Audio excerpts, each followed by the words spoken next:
Another week, another show. We are back with Kentucky Esports Weekly, your place for esports and video game industry news and a bit more. I'm your host, Nathan Stevens, and we've got some good stuff in store for you today. As we're winding down and through July, we're inching closer to more finality to the PlayStation 5 and Xbox Series X. I know tomorrow we get info about the Series X, maybe even a price, and actually get to see some gameplay. That would be good. I know it's coming, and it's something to look forward to, and it will probably start off the information spill from both systems. Last week we saw the PS5 controller in action, a pretty device, and yep, it's a controller. I find it fascinating that both Microsoft and Sony are taking their sweet time with announcing launch titles and price. I know they're both waiting for the other to go first, but it's seriously driving consumers pretty wonky. This is like waiting for a recruit to commit to Kentucky basketball. It's absolutely unnerving. Anyway, I suspect that within the next month we'll know everything we need to know about both systems to make an informed decision about which one we're going to go with, or which one, or both of them, what we're going to go with. But regardless, we'll all be back to being nasty to each other about who makes the best games and what system. The answer is Sony, by the way. Until then, let's start this show and shift to quick hitters.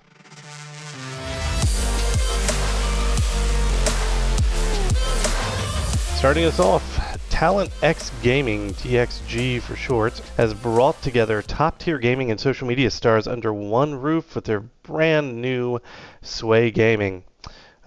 Sway LA was their first attempt at that, and those are the members from that crew actually lived under the same type of concept that Sway Gaming brings. Keo Sear and Griffin Johnson will start out the new group for Sway Gaming, and are followed by social media stars Quentin Griggs and Vinny Hacker. According to TXG, Sway Gaming's purpose is to bring TXG talent together in one place to help hone their skills and to collaborate with each other. CEO Jason Wilhelm had this to say about Sway Gaming. One of the goals in founding Talent X Entertainment was to find a way to bridge the gap between TikTok, gaming, and esports. This was one of the reasons we launched TXG with Rect Global, and the creation of Sway Gaming is only the start of what promised to be an exciting new journey into bringing together the power of platforms like TikTok in the dynamic world of gaming. We'll definitely keep track and see how this experiment goes. And speaking of more partnerships, the best headset company and the best keyboard and mouse manufacturer have teamed up with pop culture and esports creator Aaron Ashley Simon in a multi-year partnership. Turtle Beach and Rocat Gaming Goods will be making their way to Ms. Simon's broadcast from this point on. CEO Jurgen Stark had this to say about the partnership with Ms. Simon. When we look for partners, we seek leaders who share our passion for gaming, and we're impressed with everything Aaron represents as a creator, a communicator, and a player. It's an honor to have Aaron join us and work with both Turtle Beach and Rocat brands so we can further excel in more areas of gaming, culture, and content. Simon echoed those sentiments by saying, "It's been exhilarating to witness the speed of the evolution of gaming and to be able to harness that energy and introduce the culture to an even wider audience. Turtle Beach and Rocat's gear definitely elevates my gaming with the best sound and precision tools for the job, but more importantly, they amplify my vision for what gaming can become, and I'm thrilled to have partners as devoted to gaming as I am." While we're certainly biased here at the University of Kentucky with Miss Simon, she's just an awesome person.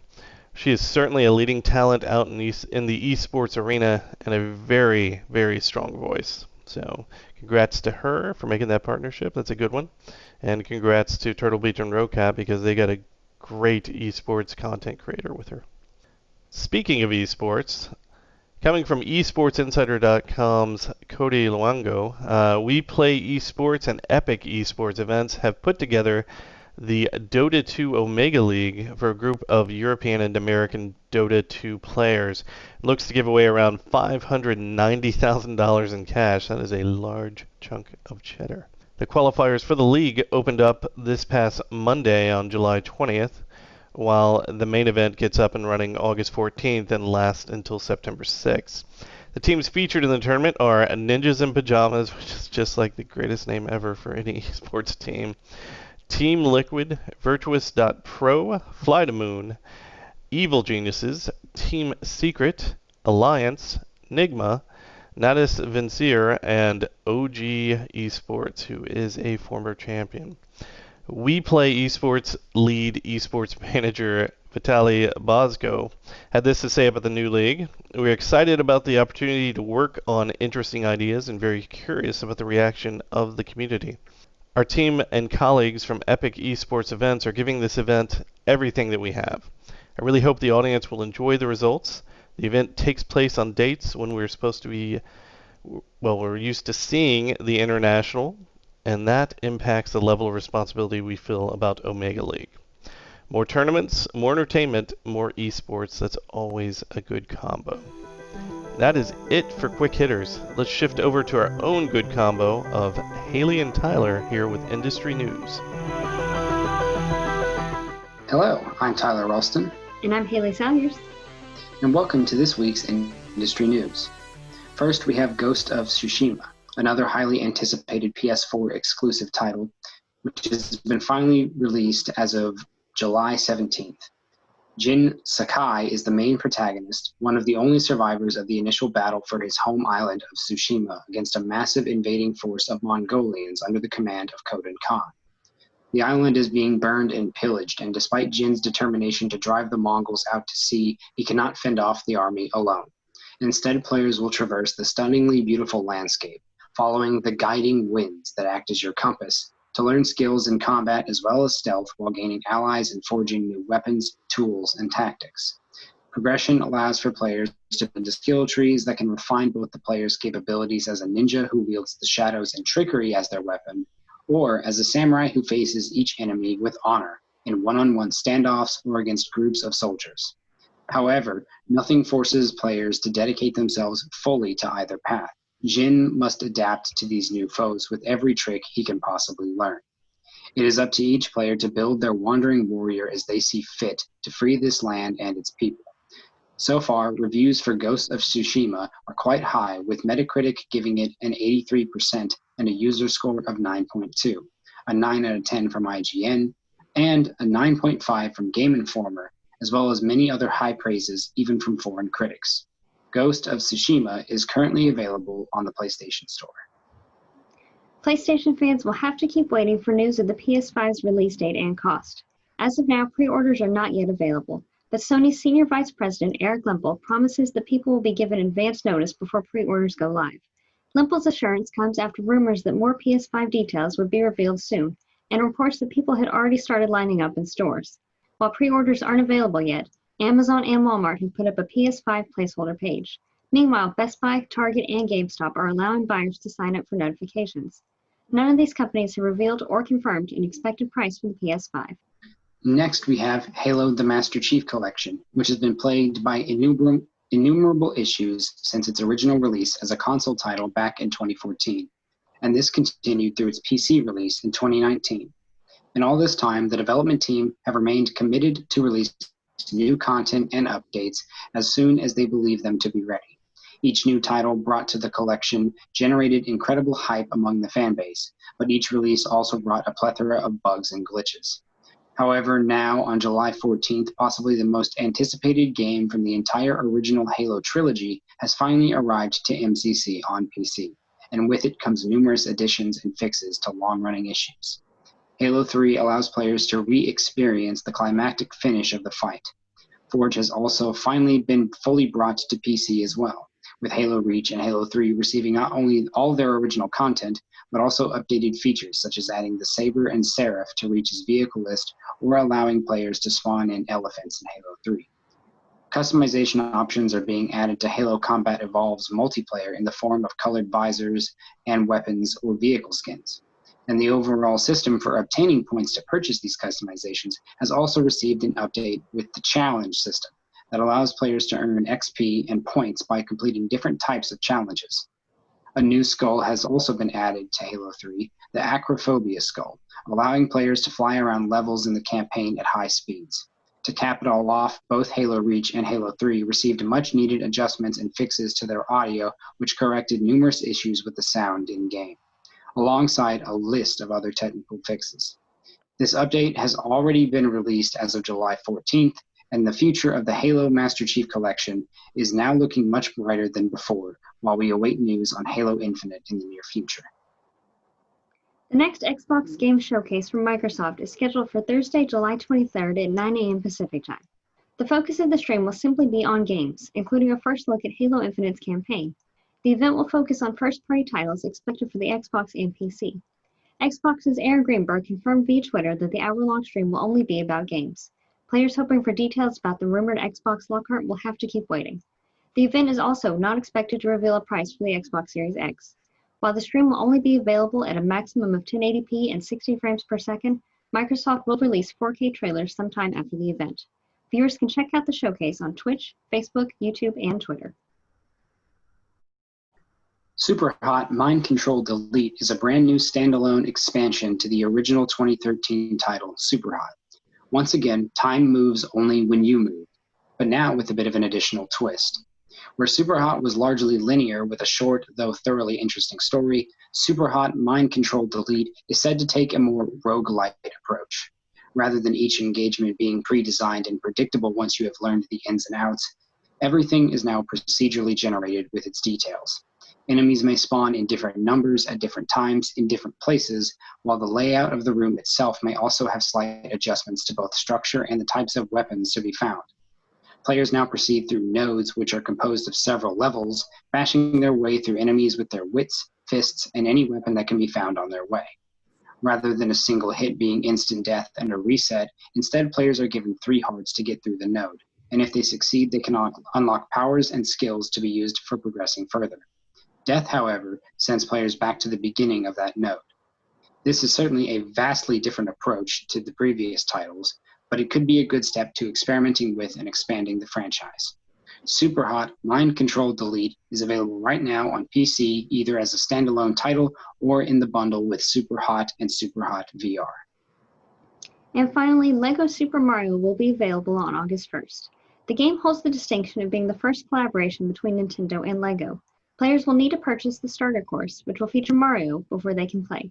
There will be 10 expansion courses available that will feature some of Mario's friends and enemies. The builds for these characters are based on the video game series. There will also be a LEGO Nintendo Entertainment System that will interact with the Mario figure. This is the priciest option for players, as the NES kit will come with a 2,646-piece set and multiple builds. LEGO is also revealing character packs that will be sold in $5 blind bags. Finally, a free LEGO Super Mario app will log coin collections for players as they build and allow players to interact with each other. While only the starter course is up for pre-order, players can look through lists online to see all the expansions that will be available. And that's it for the industry news. Now back to Nathan.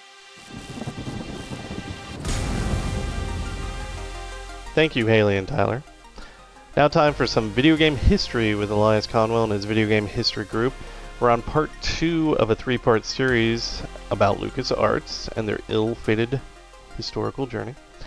Their innovations in storytelling helped redefine the video game industry in the 80s and early 90s, and they're not quite finished yet, according to Elias and his group.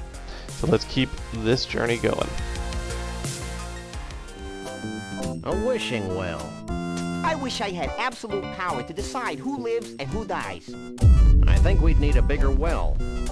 Welcome, young Padawans, to another History in 5 Minutes, where you learn all about the interesting history that you may have not known about your favorite video games and their developers. Today we're bringing you part 2 of our epic tale of that galaxy far, far away, the one, the only, LucasArts. We last left off with iMuse, and today we're going to start off with the adventure games. The first adventure game developed by Lucasfilm Games was Labyrinth in 1986, based on the Lucasfilm movie of the same name.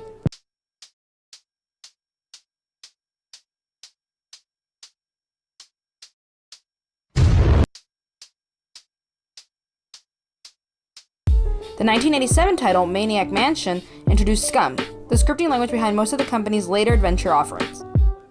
The adventures released in the following years, such as Zack McCracken and the Alien Mindbenders in 1988, Indiana Jones and the Last Crusade, the graphic adventure in 1998, and the 1990 titles Loom and The Secret of Monkey Island helped Lucasfilm Games build a reputation as one of the leading developers in the genre. The original 5 adventure games created with Scum were released in a compilation titled LucasArts Classics Adventures in 1992. LucasArts was often referred to as one of the two big names in the field, competing with Sierra Online as a developer of high-quality adventures. The first half of the 1990s were a heyday for the company's adventure fame, with classic titles such as Monkey Island 2, LeChuck's Revenge in 1991, Indiana Jones and the Fate of Atlantis in 1992, Maniac Mansion, Day of the Tentacle, and Sam and Max Hit the Road in 1993. And in 1995, titles such as Full Throttle and The Dig.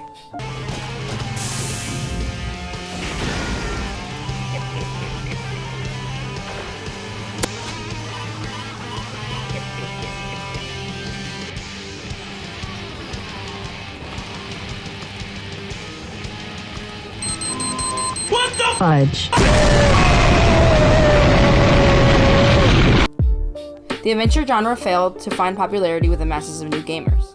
Despite their declining popularity, LucasArts still continued to release adventure titles.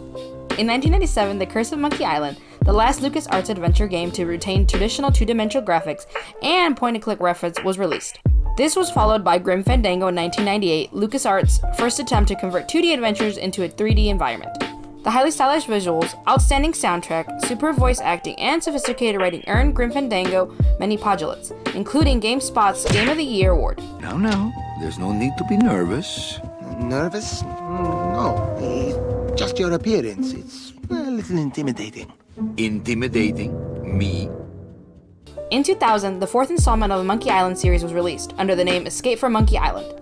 This game featured the same control schemes as Grim Fandango and was generally well received. It is the last original adventure game that the company has released.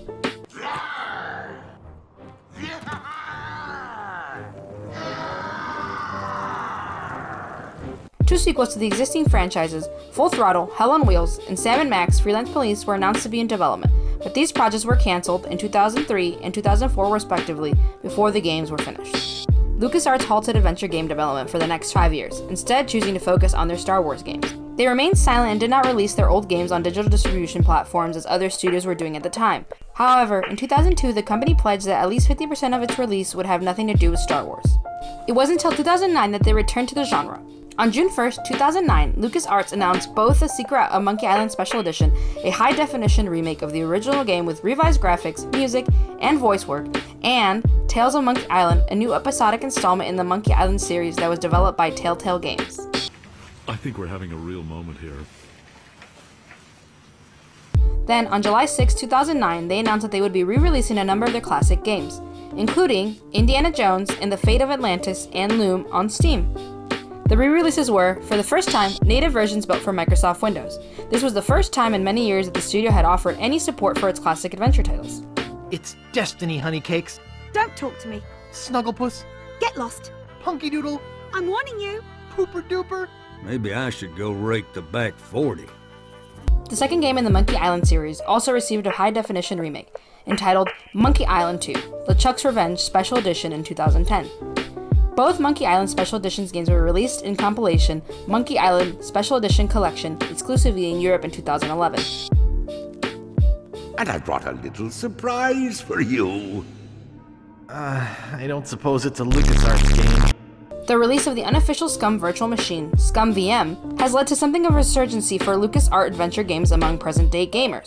Using Scum VM, legacy adventure titles can easily run on modern computers and even more unusual platforms such as video game consoles, mobile phones, and PDAs.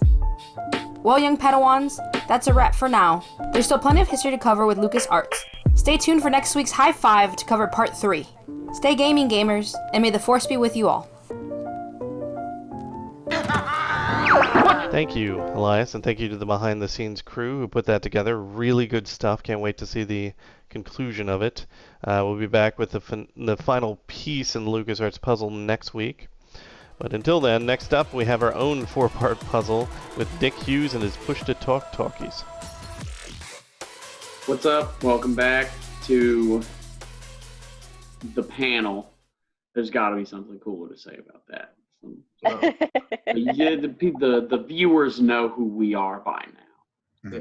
Yeah. I get their game releases to talk about for sure, but I want to get your all's take on one of the biggest robberies in microtransaction / cosmetic history. Is this the new Valorant skin set? Oh my gosh, yeah. So you already know. Listen to this. Listen to this. I haven't seen it, but I've heard about it. It's their first ultimate skin line, and keep in mind their skins are solely for the guns. It's just skins for the guns, right? It costs $100 for the bundle, and that's with the bundle you are saving $60. And now there's another thing that sucks about Valorant, even though I'm still addicted to it. There are two forms of currency that cost real money. Two separate forms of currency that cost real money.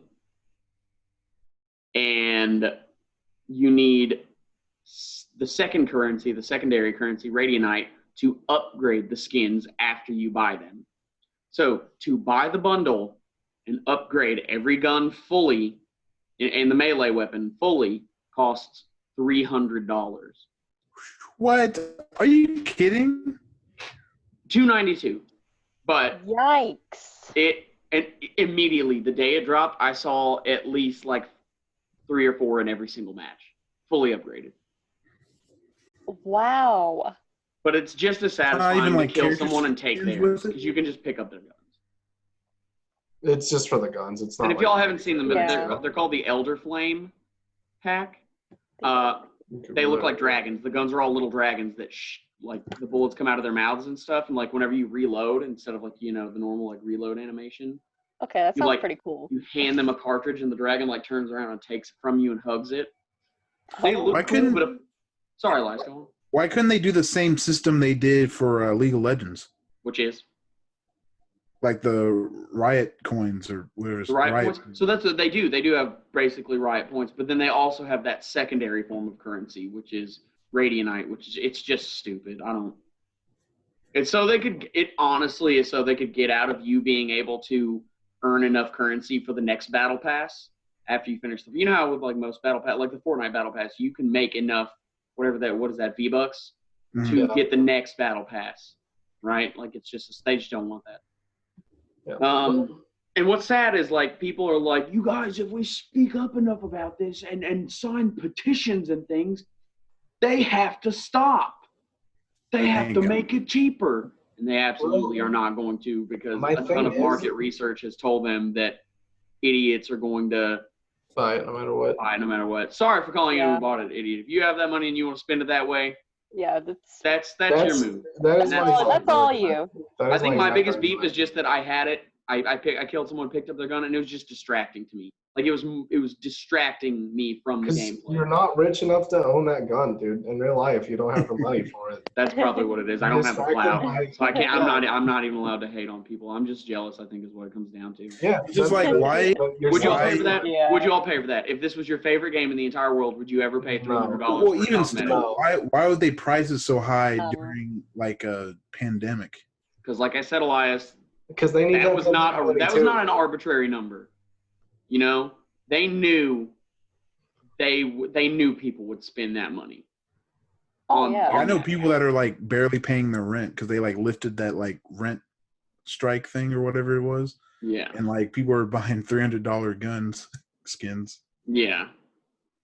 It's crazy. And it causes a lot of arguments, a lot of toxicity in stuff. Like people will get flamed for owning those guns. They're like, hey, how about you get yourself out of bronze before you spend $300 on this game, trash. And it gets ugly. Yeah. Like I don't want part of me doesn't want to own it because people yell at you for owning it. Well, that's my thing also, is that of course that's going to happen. If you spend $300 on a gun in a game and you're in bronze, I'm going to think the same thing, even though I don't flame chat. I'm going to think that quietly to myself. Do you think they did that on purpose? They're like, well, League is already toxic. We got to train these guys to be toxic. Riot just doesn't care, we can to make toxicity less bad. Riot just doesn't like care. Introducing the whole Fallout 76 had that same thing happen when they introduced their like subscription service, like Fallout First. Yeah. People that were not Fallout First members started like rioting against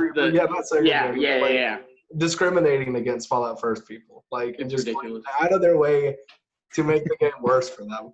So I'm not going to act. Thing. It's the, do you have money? People are going to bully you for it thing, and I love it. It's good. That's true. Yeah, even if it's on a gun, you should get bullied. Sorry. Yeah. You're too rich. Give me some of that before you spend $300. Sorry, you go ahead, Morgan. Oh, it's okay.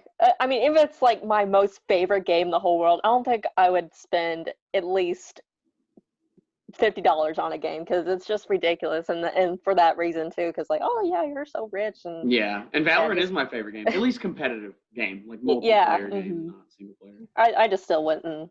No, the most I've ever spent on a skin is $25 for Broloff in League of Legends. Yeah, I mean that's understandable. Yeah. If you've had like your league account and you've had your league account for like 7 years, and over that amount of time you put like $500 or something into it, I think that's totally fine. Much more. It's embarrassing. Don't ask me. Yeah, but still, at least you didn't spend $500 on one skin pack. Right, and that's over like 12 years. Or no, sorry, not 12 years. Since 2012. Yeah, 8 years to spend that much. That's just like basically spending for a AAA game. Yeah. Over the years, exactly. Are you kidding me? $300 is like maybe halfway or more to a PS5. Yeah. It's literally that's a console. You can get a PS4 for that. Yeah, you sure can. Or like even cheaper. Or a mid-range graphics card. Yeah, that's true. Processor. You get a PS4 for like about $150 on like Facebook. Yeah, that's ridiculous. So we can.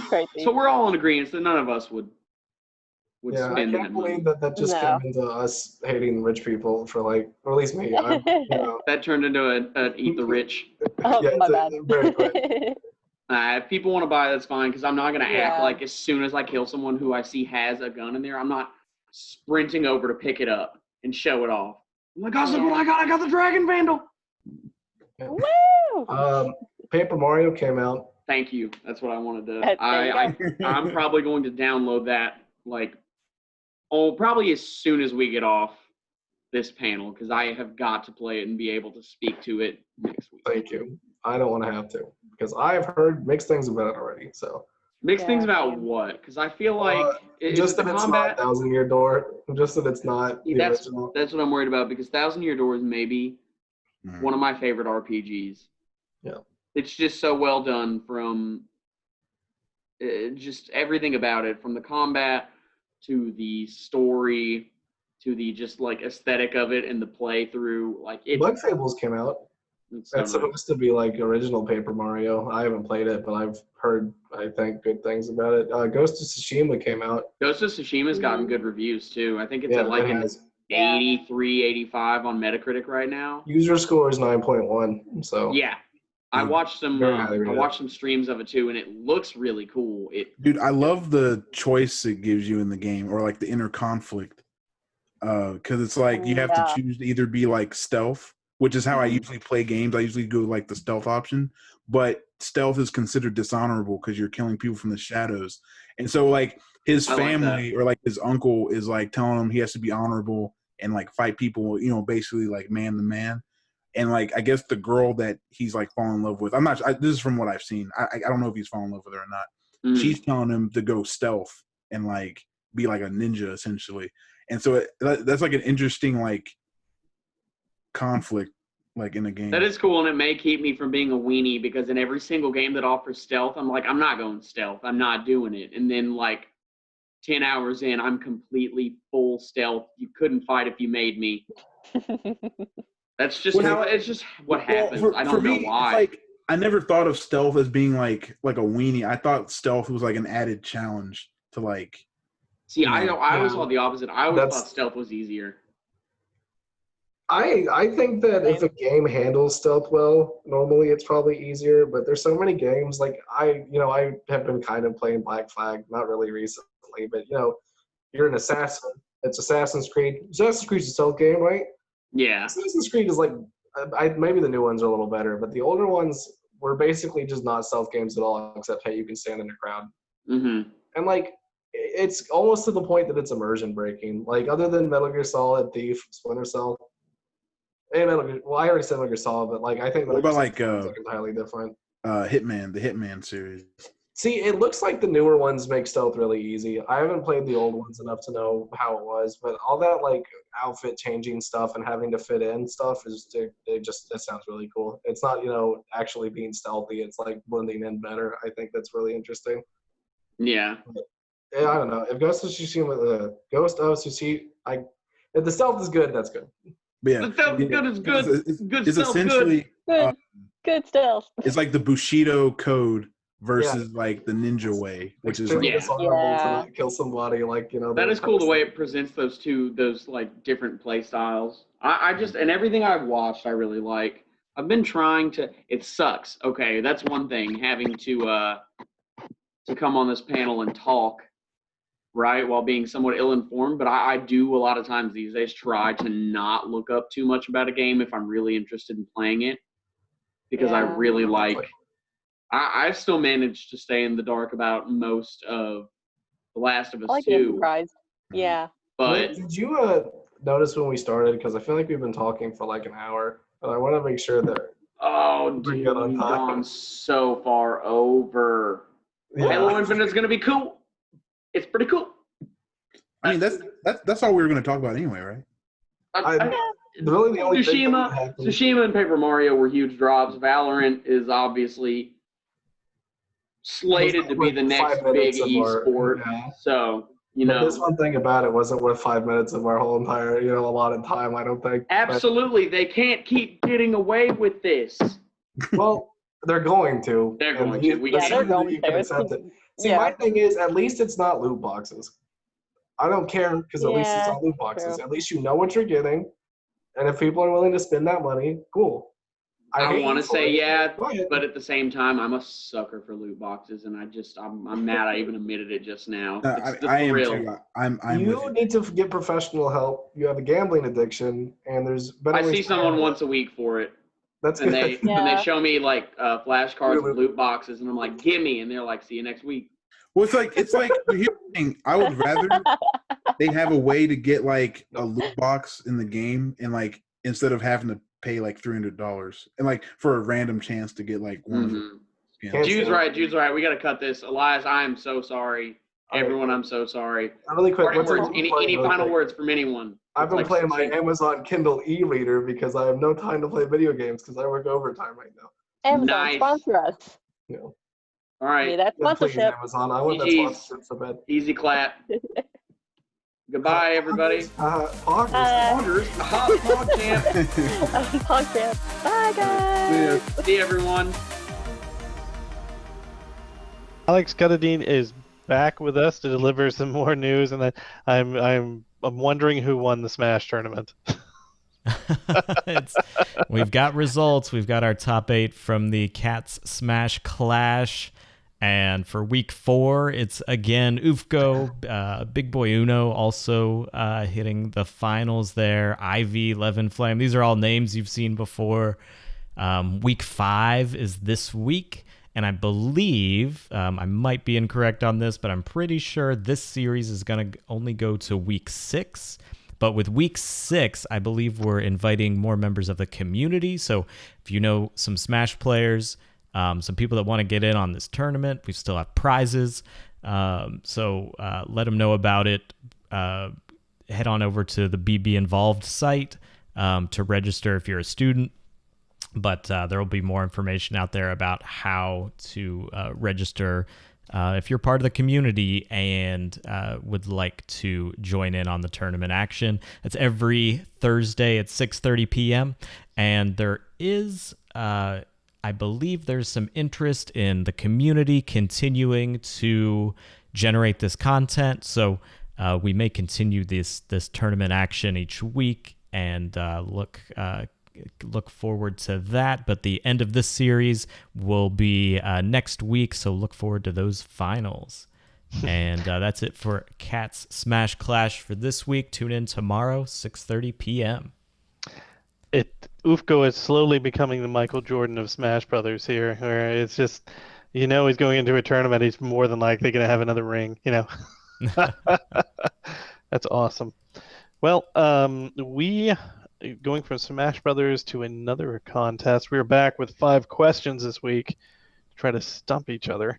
I know the last 2 weeks we haven't been on our game the last 2 weeks. We may have to go to a multiple choice, or if you don't know it, come up with a multiple choice. I I'd consider Kahoot. I've entered some true and false questions. So you got a 50-50 shot this week. Just a couple. I will find a way to fail these questions. You're gonna go for the or. You'd be like, I'll take or. That's no. All right, I think you're first. So all right. So question 1. Oh, and you're a big Genesis fan. So here's your Genesis question. What publisher got its start making Genesis games by reverse engineering a borrowed dev kit and subverting the Sega licensing restrictions? Oh, I knew this. I read this. We'll say what publisher and Goliath in the publishing world? That wouldn't be EA, would it? It is EA. There weren't many Genesis engineering Genesis dev kits out at the time. They wanted to make their own games, so they borrowed a dev kit from somebody. I don't know if it's ever been revealed where they got their dev kit, but they were able to reverse engineer the code. They actually included some anti-piracy features in there that were pretty weak, and they were able to get around those with this reverse engineered code, and they eventually pressured Sega to update its licensing terms, and so they got a pretty sweet deal for licensing. Yeah, they did. I remember that story. Trip Hawkins, I think, led EA still at that point in time. They were trying to get Joe Montana football out. Yeah.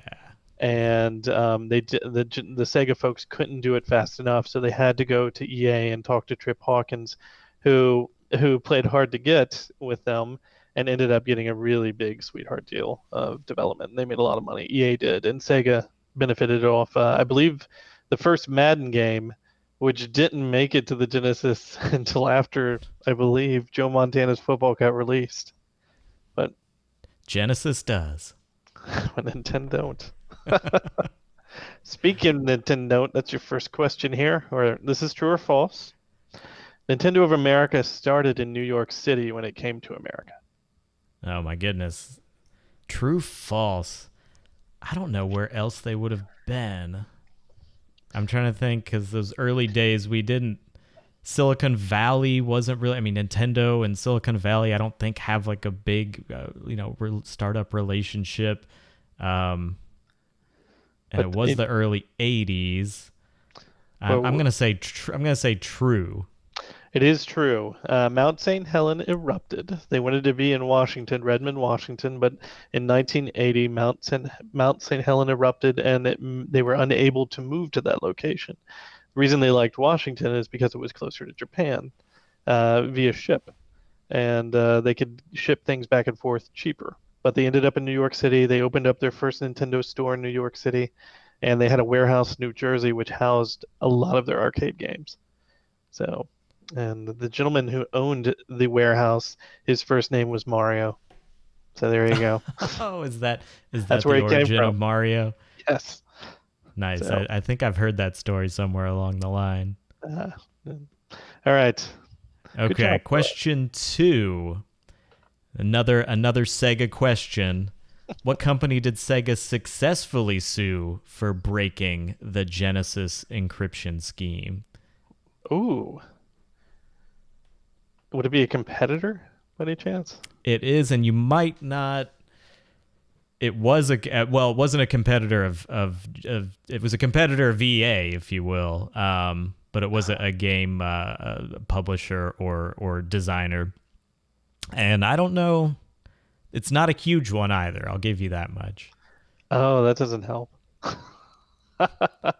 I don't know. I don't know this question. The company was Accolade. Have you ever heard of them? Yes, Accolade. They did a lot of PC gaming back in the late 80s. And Sega updated its encryption scheme, and so newer cartridges used a different encryption scheme on the Genesis systems. And what they ended up doing to pass the copy protection check, you actually had to have a line of code that they copyrighted or else you couldn't pass the check. Accolade copied that line of code, and in so doing, violated the Sega copyright. And in court, they actually there's a Sega versus Accolade court case that set some precedent for that. But EA, since EA reverse engineered it, and similar to I believe AMD back in the day reverse engineered Intel's x86 instruction set, maybe. Oh no, it wasn't that. I'm thinking of there was a BIOS manufacturer that reverse engineered a BIOS. I believe there's the show *Halt and Catch Fire* might be based around that. But again, they were able to reverse engineer it instead of stealing the code, and so therefore they didn't violate any copyright. So that's how EA got around it. But Accolade was actually stole that content directly, or the copy scheme was set up in a way that you had to break copyright to validate your cartridge. So that's the basics of Sega versus Accolade. That's pretty interesting. *Halt and Catch Fire* is fantastic, by the way. That was a fun show. AMC show, I think, too. Gosh. All right, I have a doozy for you. What was the name of the first 3D handheld console, and who made it? Oh my gosh, the first 3D handheld console. Oh, I can't think of anything besides the Virtual Boy, but that's probably wrong. Rest in peace on that one. That was such a that hurt my eyes. Atari made a 3D handheld console called the Cosmos. And they had started developing it, and they had made it, and they made quite a few, and started actually making games for it that looked really good. And then the industry collapsed. So that was early 80s? Oh yeah, you should write that down and check it out. As you are a hardware guy, and I know you enjoy hardware, but that is 1983, I believe. They made it. It was this wonderful looking system. They got to the point with it. They actually had marketing material made for it. So. Yeah, I'm surprised I haven't heard of that. I watch all these YouTube videos about unreleased hardware, like hardware that didn't see large adoption. I'm surprised that one hasn't popped up on my radar yet. I'll definitely look into that. That flew under a lot of radars. It was very pretty though. The final model of it was very, very inventive. 81. The Twitch has corrected me. So thank you. All right. So question 3. What was the first console to support HDMI? Oh gosh, that had to be the PlayStation 3, didn't it? You got it. It was that. When did that come out? Was it 2007? Yeah. Yeah, it was right during that transition period. HD television sets had been out for years prior to that, but yeah, first one, the standard HD connector we use today. It even supports today. That connector supports 4K. We kind of think of it as being synonymous with HD gaming, but yep, that PS3, first one to support HDMI. I remember cursing the heavens at Sony for making another format. It's like, why are you making another wire? And then they went from the mini USB to the micro USB, and there was more cursing. And now, they just enjoyed it. I don't know what it is, but like late 90s up and through like mid 2000s, they really enjoyed making crazy wires and formats and things that didn't last more than like 2 years before they moved on to something else. Well, and Sony is a good example of, format wars are, we saw it with Beta versus VHS, HD DVD versus Blu-ray. Mm-hmm. If you can own the intellectual property for the media, then you can create the drives and you can sell the television sets and you can just have this entire vertical where you make all the money. And so there's this incentive on the consumer side. We want everything to be standardized, but on the manufacturer side, they make more money if they can create something that only they own. And so it's always difficult. Blu-ray's a collaboration. DVDs are, but Yep. these companies, it's really hard to get people to sit down at the same table and come up with a standard because everybody kind of has their own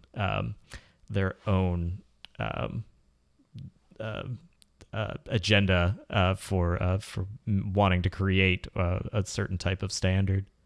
Yeah, that's crazy. I always wondered if Microsoft didn't go to Blu-ray because Sony had a piece of that pie, and they stuck with DVD just not to do it. But I think Sony had a piece of the DVD pie, didn't they? They may have. There's a lot of cross-pollination going on.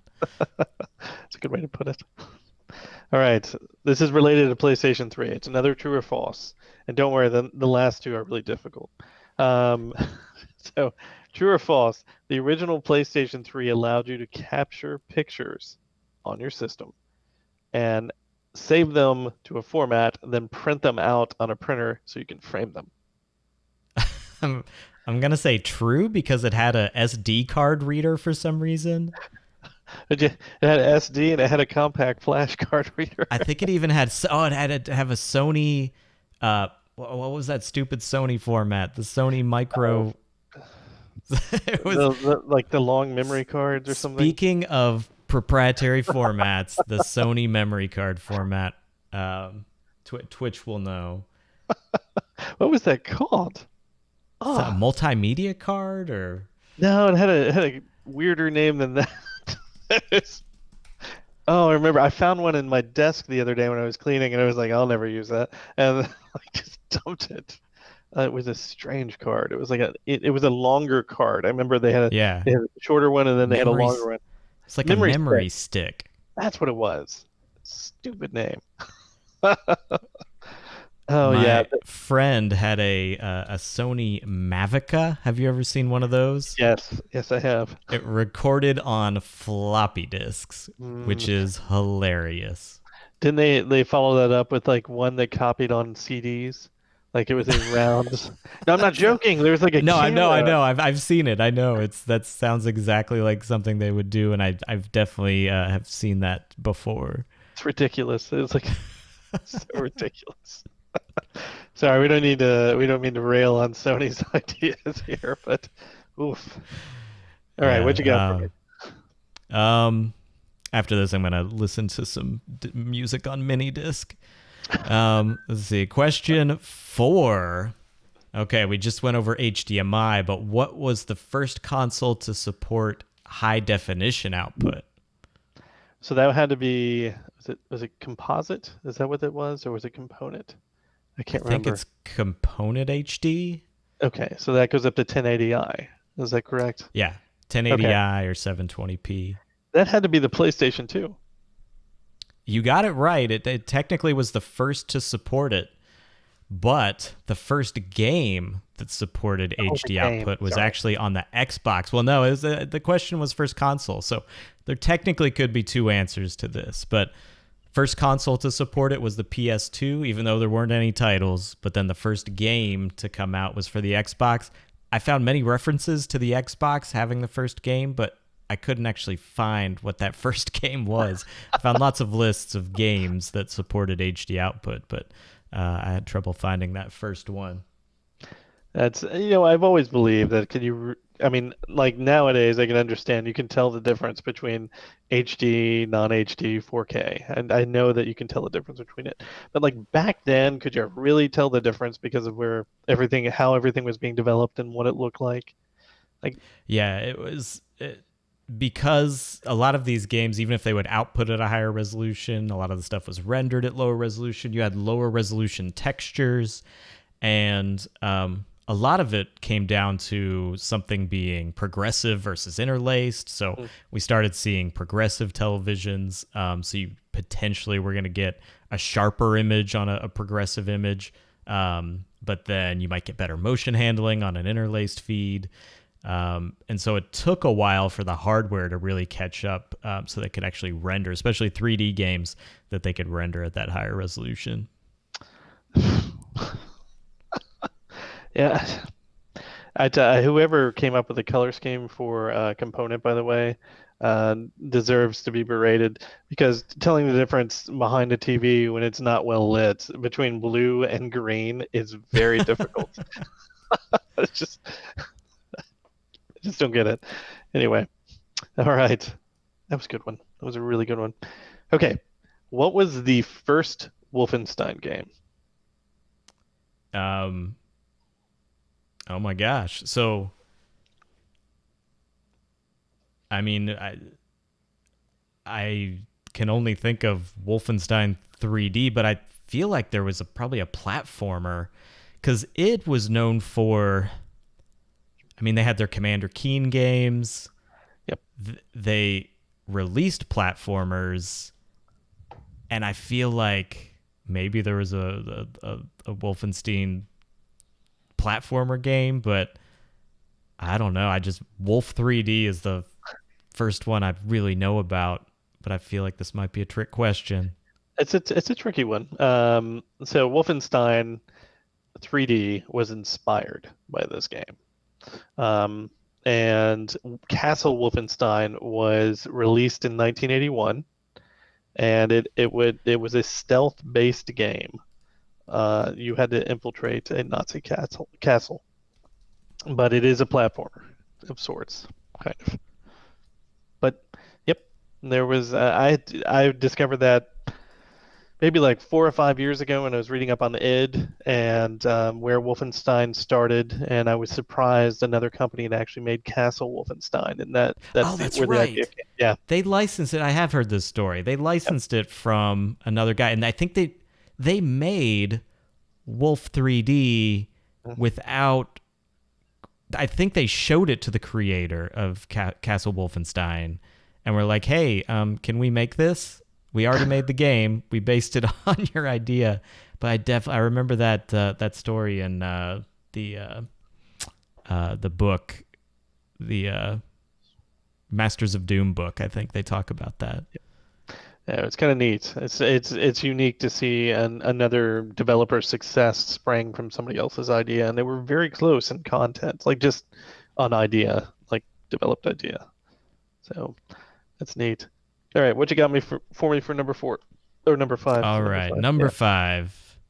Okay, we just talked about a little bit of Xbox, but this is called X-Band. What was X-Band? X-Band? I have no idea. What is X-Band? X-Band. Well, I will give you a hint. It was in the like we'll say late 80s, early 90s era of gaming. I don't honestly know. I've heard the term before, but I don't know what it's related to. X-Band was the first competitive online console network for Genesis and Super Nintendo. Yes, it was. And you could buy the modem at Blockbuster for, I think it was $19.95. It used a dial-up connection, and it was $4.95 a month for up to 50 connections, or for unlimited connections, you could pay $9.95. Wow, that's a lot of money back then. That is pretty cool. I didn't know that. The name I'm very familiar with. At the same time, that came nowhere near the Prodigy bill that got my parents so upset. But if what was the Prodigy bill? I think it was like $80, and then we had to cancel Prodigy after that. Oh my god! So did they apply it to your phone bill? I don't know what I probably got taken out of my summer working hours or something. So okay, now I'm curious about that. What did you do on Prodigy that cost $80? I don't even know. Was it gaming related? I don't think so, because you weren't playing online games. If they had any games, it was like card games or. I honestly don't know what I was doing on Prodigy at the time. I don't mean to get into your business of. No, I can't. I honestly, not even. I had never even thought. I've remembered that story. That was probably 1994, 94. Yeah, so early 94 we got our first modem with our first computer with a modem. Wow. And it came with like a trial of Prodigy. It was like $19.95 a month or something, and you could be on for like, I don't know, it was some very low amount of time. It's like get on for 2 hours a month or something, which people do that in like an afternoon now. Yeah. But yeah, I managed to go way over on time, and we had to cancel Prodigy shortly after that. Out reading articles, chatting. I don't even know if chatting was that big of a deal. I think it was springing up that way during that time period. People were discovering that. But Prodigy, I remember CompuServe had, contact me on my CompuServe number, which was just some arbitrary number. And AOL was the big one because I had friends who had AOL. AOL was the big one for chatting. But yeah, Prodigy seemed more like for, like news articles and publishing information. Of course, it wasn't connected to the World Wide Web. It was a closed ecosystem, much like AOL was at the time. But yeah, I've got plenty of closed ecosystem. AOL, Prodigy, Delphi was an interesting service. Delphi actually was on the internet, but then they also had an inward-facing service that was all text-based. That was a lot of fun. Lots of BBS stories. That was an exciting time. If it makes you feel better, in 1987, I ran up a phone bill playing LucasArts Club Caribbean, which was Habitat, and it was $400 and something because it was $3.95 an hour. Oh my goodness! And I remember that discussion from my father, and it was very uncomfortable. So. Oh, the days before free long distance and before all these phones, metered internet connections. Metered, that's a good way to put it. All right. So this is related to LucasArts. This is, by the way, when we do these segues between conversation to question, they were not planned. It's just happened to go that way. What LucasArts developed game did Nintendo force off the shelves, and why was it pulled? Oh gosh, LucasArts developed game, Nintendo forced it off the shelves. Mm-hmm. I don't have any idea. This is an interesting one. So LucasArts had handed over the rights to Maniac Mansion to Jellicoe, who published such great games as Bases Loaded, which is a fantastic baseball game. And they published this game, picture perfect. Well, not picture perfect. It looked a lot rougher on NES than it did PC. But they had forgotten to exclude, because Nintendo has a very, very strict policy of violence at this time, the part where you can steal one of the people's hamsters and throw it in the microwave and then watch it explode. And they sold so many of those games on NES before Nintendo realized that you could do that in the game, and then they made them recall it and change it. And before anybody's horrified, by the way, it's like a pixel hamster, and it's just like a poof. That's all it is. It's like pixel things. So, and please don't try that with real hamsters. But it was an interesting thing because Nintendo was so strict, so very strict about all these rules about violence in their gaming, in their games that they published, that nobody could believe that they actually overlooked this. Of course, it was kind of Jellicoe's fault for not mentioning that it was in the game. So there you have it. Yeah, that Nintendo seal. Does the Nintendo seal of approval still exist? It does. It still does. They still hang on to that. That was like that. Yeah, that to get that you had to have. Yeah, that was that. They at some point along the line they relaxed their stance on violence. Somewhere around Resident Evil 4, they were okay with it. They had some strict rules. I mean, things like developers couldn't actually publish for Nintendo more than 5 times a year. Oh yeah. Yeah, which was a big issue for some developers, because like it didn't even matter how much money you made off of your game and how much money you made for Nintendo. Everybody had to stick by the same rules. That right, rubbed and a you've lot got of these big publishers that are they could release a game every couple weeks. Yeah, and there'd probably be hits. I think Namco had a big fit about it and even went as far as to threaten to leave, and they were just like, whatever, we're Nintendo, and they didn't leave. So, but that is it. That's our 5 questions, right? That's it. That's If I'm it. counting right. Okay, great. Well, that was fun. We will be back next week with unpopular opinions, and we'll See have ya. more things. So it was good seeing you and interacting with history again, Alex. So have a good one. So thank you very much, everybody, for watching, and we will be back next week with episode 17. And you all have a good rest of your week. See you soon.